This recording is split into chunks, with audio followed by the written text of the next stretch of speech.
ঘরে থাকতে চায় না, পাগলের মতো হয়ে যায়। রহমতের নবী বলেন, আমিও 4 কন্যার বাবা, আমার কন্যার কথা যখন মনে পড়ে সহ্য করতে পারি না। আমার কনিষ্ঠ কন্যা ফাতেমা। দেখেন, আমরা মানুষ, মুসলমান, আপনার আমার আল্লাহ এক, নবী এক, কোরআন এক, কাবা এক, ধর্ম এক, কালেমা এক, কি না আলাদা? অথচ আমি দাড়ি রাখি, আপনি দাড়ি রাখতেই চান না। আপনিও মুসলমান, আমিও মুসলমান, আপনার আল্লাহ আমার আল্লাহ 2 না 1? তাহলে আপনাকে দাড়ির জন্য আলাদা বয়ান দিতে হবে কেন? টুপির জন্য বয়ান দিতে হবে কেন? সুন্নতের বয়ান দিতে হবে কেন? সুদের বিরুদ্ধে আপনাকে বুঝাতে হবে কেন? ঘুষের বিরুদ্ধে আপনাকে বয়ান করে বুঝাতে হবে কেন? ওই যে একটু আগে বলছি, আসলে মানুষ হতে পারিনি। যেই বয়ান আলেম ওলামারা, তাবলিগ ওয়ালারা, পীর সাহেবরা জুমার বয়ানে যেই পরিমাণ আপনাদের বয়ান করে, এর 1000 ভাগের 1 ভাগ বয়ান খালি হিন্দুদের করলে ওরা সব মদিনার আশেক হয়ে যেত। আর আপনি বয়ান শোনার পরে বিড়ি মোনাজাত দিয়ে গেছে, বিড়ি টানতে টানতে যাইতেছে। এরকম আছে না? নিমক হারাম। কি বয়ান শুনলো? মোনাজাত দেওয়ার পরেই বিড়িতে, মোনাজাতে বোধহয় বিড়ি চাইছে।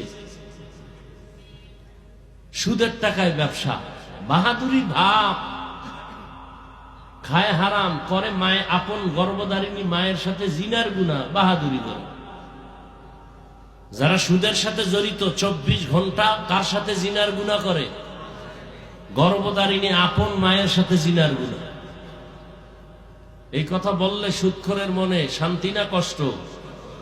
কিছু কিছু তার ছেলেরা মনে করবে, হুজুরে আমারে চিনলো কেমনে, যে বৈশাই যে আমারে ধরলো। চিন্তা করছে সুদ খাওয়া হালাল না হারাম? যারা সুদের সাথে জড়িত এদের নামাজ কবুল হবে না, রোজা কবুল হবে না, হজ কবুল হবে না, তেলাওয়াত কবুল হবে না, মাদ্রাসা করলে সওয়াব হবে না, মসজিদে দান করলে সওয়াব হবে না, মোনাজাত দিলে কবুল হবে না। আরো শুনবেন, তওবা না করে মরলে চিরস্থায়ী জাহান্নামে। কয়দিনের জন্য জাহান্নাম? হ্যাঁ, এটি লিখে রাখেন।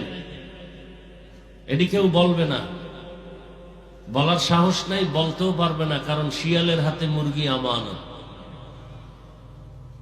আমি বলে গেলাম, আমি চিন্তা করছি একদিন আসছি, আর জীবনে না আইলাম। আইসি যেহেতু জনমের মতো বলে যাই। কিন্তু মসজিদে আগামী জুমায় যদি এই বয়ান চলে, সূর্য ডুবার পরেই নোটিশ আসবে, ইমাম সাহেব 1 মাসের ছুটি। বলবে কেন? বলবে শিয়ালের হাতে মুরগি দিলে যা হয়, মসজিদ মাদ্রাসার চাবি সুদখোরের হাতে দিলে তাই হয়।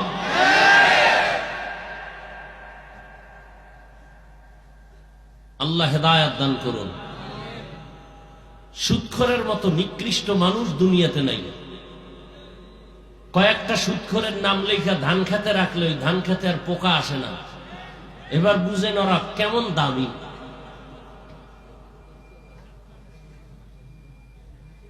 তবে আপনি লিখে দিলে হবে না, ভালো কোনো আমলওয়ালার দ্বারা লেখাই নিতে হবে।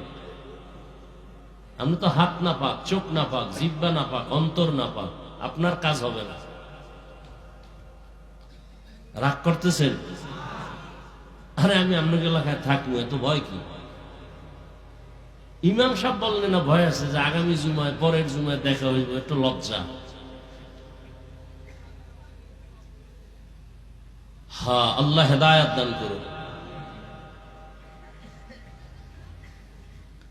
আয়াত হাদিসের তরজমাটা বলে নেই। আর রহমান আল্লামাল কুরআন খালাকাল ইনসান আল্লামাহুল বায়ান।